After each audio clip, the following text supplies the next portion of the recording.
Hola niños de los quintos A, B y C. Hoy veremos en la retroalimentación de matemáticas lo que teníamos que hacer en la última semana de octubre y posteriormente lo que hemos visto hasta la fecha en el mes de noviembre.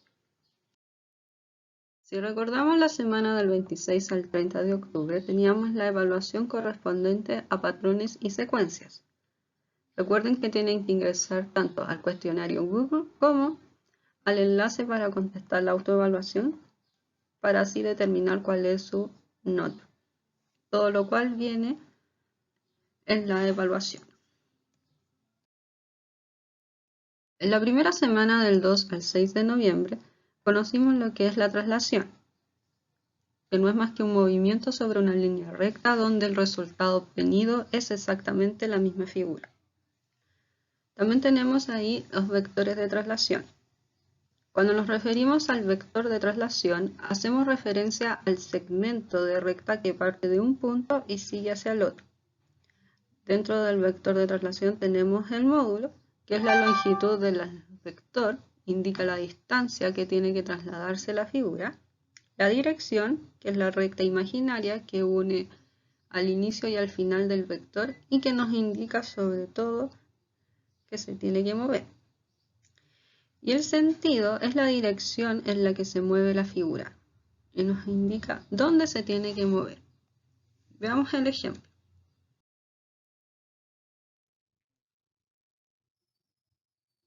Si ven acá, el velero se movió hacia la derecha.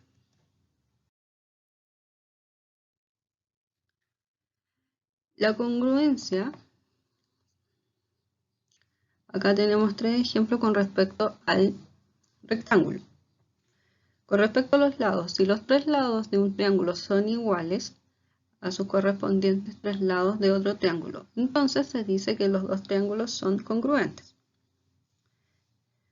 Ahora si tenemos que observar el ángulo, el lado y el ángulo, nos dicen que si dos ángulos y el lado común entre ellas es igual a las partes correspondientes del triángulo original, entonces vamos a tener una congruencia entre ambos. Y con respecto al lado, ángulo, lado, si dos lados de un triángulo y el ángulo correspondiente entre estos dos lados son iguales a los de la figura original, vamos a tener triángulos congruentes. Con respecto a la semana del 9 al 13 de noviembre, la semana pasada conocimos la reflexión, que consiste en reflejar una figura como si fuera en un espejo, para lo cual es necesario trazar un eje de simetría. Es importante que consideremos lo siguiente. Los puntos de la figura inicial y los de la imagen final están a la misma distancia del eje de simetría. La línea que une los puntos con su imagen forman un ángulo recto, tal como lo indican los ejemplos de la izquierda. También conocimos la rotación, que es el movimiento que realiza una figura en base a un punto dado. Pero hay que tener presente que la medida de sus ángulos no cambia, la medida de sus ángulos tampoco cambia, su forma y tamaño tampoco cambian, lo único que cambia es su posición. Ahí estamos viendo cómo rota la figura en ambos ejemplos. Elementos que determinen la rotación. Tenemos el ángulo, que determina la amplitud de rotación, el centro de rotación, que es el punto de la figura que se mantiene en el mismo lugar, sentido, que es donde rota la figura, y esto puede ser a la derecha, en el mismo sentido de las agujas del reloj, o a la izquierda, que es el sentido contrario a las agujas del reloj, como lo indica el ejemplo de la izquierda.